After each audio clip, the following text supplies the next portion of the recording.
Hello everybody and welcome to week 9. So I had some requests for more instructional videos, so we're back at it. So can you believe that it's week 9 already? We are more than halfway through the semester. In fact, we are closer to the end, well, mathematically we're closer to the end than we are the beginning, but can you believe it already? Like we're making it through, guys. We're almost there. So this week we are going to be talking about digital literacy, and this will help you with your paper because it'll help you kind of get in the right direction of where to find good information and where to find a good article for paper 2. So we will be thinking about fake news, and it's kind of interesting that how big of a topic fake news is when it's something that hadn't existed like 3 years ago, almost 4 years now. And now it's something that we all talk about and consider when we look up information or when we have conversations with people. So it's really important to think about where we get our news, where we get our information, and how we share this information with other people. So the chapter that you're going to read this week is going to cover that. Also, based on looking at your papers, I want to go back and look at some MLA stuff again and talk about citations some more. You guys did a really good job overall citing your direct quotes, but we need to work on citing your indirect quotes as well. You need to make sure that you're citing everything. So anything that you get from an outside source, whether it is word for word or a paraphrase or a summary, needs to be cited. Otherwise, it's considered plagiarism. And this is how we differentiate between your ideas and the ideas of somebody else.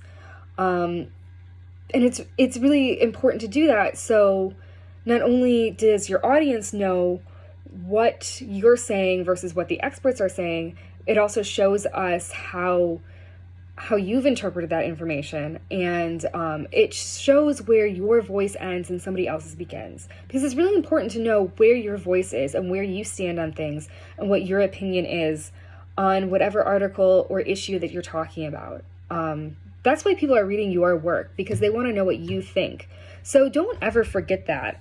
It's really important to strengthen your voice and to grow your voice, but also as freshman writers, you have to lean on other people that are experts because you're just not there yet. And that's totally okay. We're all not truly experts in the field.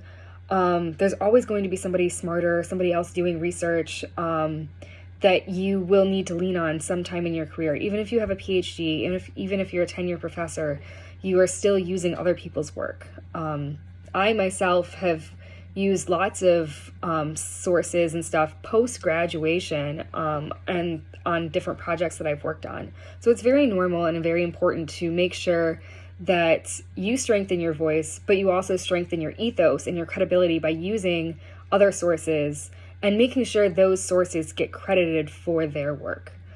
So we're going to revisit that and look at that this week as well. Aside from that, the assignment is going to be pretty straightforward and easy, kind of like the stuff that we did during our live class. You guys are going to post some sort of media or advertisement or a picture, and then somebody else is going to critique that. So it's pretty easy, and this doesn't even have to be like in paragraph form. You can have bullet points of ethos. Here's an example of that from whatever is posted. Then there is logos, pathos, kairos, etc. So you can post anything from movie trailers, music videos, any of this kind of stuff that we looked at. Advertisements are really great. You might even want to post like something with text to look at, and then to get some more practice on looking at text. So the possibilities pretty much are endless. So what you will do is you will post something and you will comment on somebody else's, kind of like the same principles we've been doing. So this week is there is some new information that we are going to talk about, but there's also a lot of review. So like we're continuing to practice MLA. We're going to continue to practice rhetorical analysis.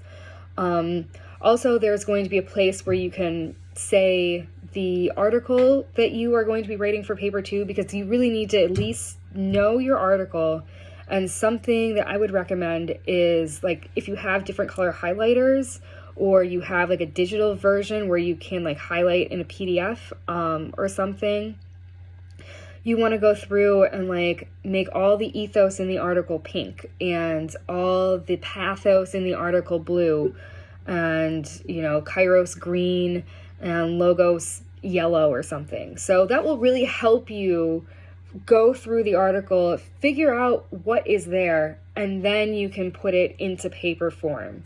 Also, like, again, you need to think about who the audience is for your paper. You need to think about where this work came from. Figure out what is going to be best to summarize, and that's pretty much your paper. So you have, you know, the intro, you start with your intro, you give a summary. If you need to give any background information, that's the time to do it. Then you get into the audience, your rhetorical analysis. Remember, you have to have one paragraph per vocabulary word or per rhetorical appeal. And then you have a conclusion where you talk about the article as a whole in general and wrap all your points up.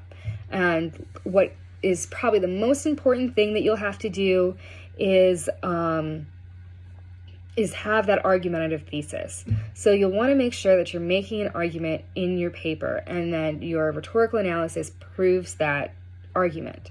So I know that I've said this a bunch. I said it in the live class. I said it in the paper 2 lecture, but just, you know, keep reminding you, something that you need to practice and think about is that argumentative thesis. So you guys, I hope you have a great week, and week 9 goes well. Next week, don't forget that we are doing peer reviews. So that's week 10, we are doing peer reviews. So that means your paper is due in week 11. It is a pretty straightforward and easy paper. It's just, you know, it's a new concept, so it takes practice and time. So hopefully you'll be getting more of that this week. And if you have any questions or need to meet with me, again, make sure you can always email me. We can set up an appointment slot. And that also reminds me that I am making the second half of the semester conferences not mandatory anymore. So if you've already met with me, you're good for the semester. And if you haven't met with me, I still recommend that you do go ahead and set up an appointment with me. I know that there was some people that missed, and, you know, things happen. So we're going to open up the rest of the semester, so you can meet with me if you choose to. I will still give you the points for it, but I do appreciate everybody who did meet with me.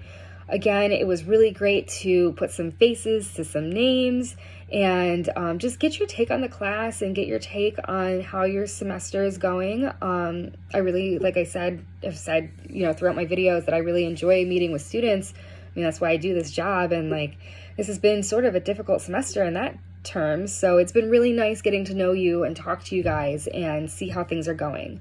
So I hope we can continue those conversations, and like I said, if you ever need anything, you can always email me and we can talk via email or set up an appointment. So again, hope you guys have a great week, and I will be talking to you soon.